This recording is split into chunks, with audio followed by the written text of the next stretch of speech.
नमस्कार दोस्तों, आप सभी को जय श्री राम। तो आज हम बात करेंगे रेजिस्टेंस और इम्पीडेंस के बारे में। आज मैं आपको बताऊंगा कि रेजिस्टेंस और इम्पीडेंस के बीच में डिफरेंस क्या होता है, क्योंकि ये काफ़ी कंफ्यूजिंग टर्म्स हैं। तो आज हम इस वीडियो के माध्यम से इस कंफ्यूजन को दूर करने की कोशिश करेंगे। तो रेजिस्टेंस से हम क्या समझते हैं? रेजिस्टेंस से हम समझते हैं रिस्ट्रिक्शन, अपोजिशन। जब करंट किसी कंडक्टर के थ्रू सर्किट में फ्लो हो रहा होता है तो वो जो अपोजिशन फेस करता है, करंट जो रिस्ट्रिक्शन फेस करता है, उसी को हम रेजिस्टेंस बोलेंगे। और इम्पीडेंस की बात करें तो इम्पीडेंस भी एक तरीके का रेजिस्टेंस ही है, बस फ़र्क ये है कि उसमें जो रिस्ट्रिक्शन फेस करना पड़ता है, इम्पीडेंस में जो रिस्ट्रिक्शन फेस करना पड़ता है वो रेजिस्टेंस की वजह से भी है और कैपेसिटेंस की वजह से भी है और इंडक्टेंस की वजह से भी है। तो ये जो तीनों कंबाइंड रिस्ट्रिक्शन फेस करना पड़ता है उसी को हम इम्पीडेंस बोलेंगे।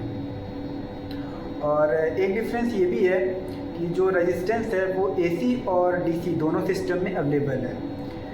और अगर इम्पीडेंस की बात करें तो इम्पीडेंस ओनली एसी सिस्टम में अवेलेबल है, इम्पीडेंस डीसी सिस्टम में नहीं है।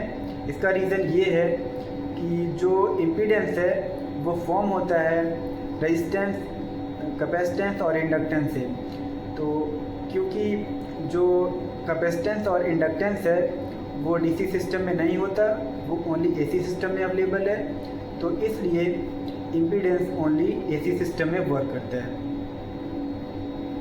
और अपना जो रेजिस्टेंस है उसको आर लेटर से डिनोट करते हैं और इम्पीडेंस को हम जेड लेटर से डिनोट करते हैं। और एक डिफरेंस ये भी है कि अगर सर्किट में रेजिस्टिव एलिमेंट लगा है तो वो रेजिस्टिव एलिमेंट जो है वो रेजिस्टेंस फॉर्म करेगा। इसका मतलब ये, अगर आप किसी सर्किट में रेजिस्टिव एलिमेंट लगाएंगे, रजिस्टर लगाएंगे, तो वो register as a characteristic resistance produce करेगा। इसका मतलब वो रजिस्टर एक एलिमेंट हो गया और उसका जो इफ़ेक्ट है उसको हम रेजिस्टेंस बोलेंगे। लेकिन इम्पीडेंस में ऐसा नहीं है।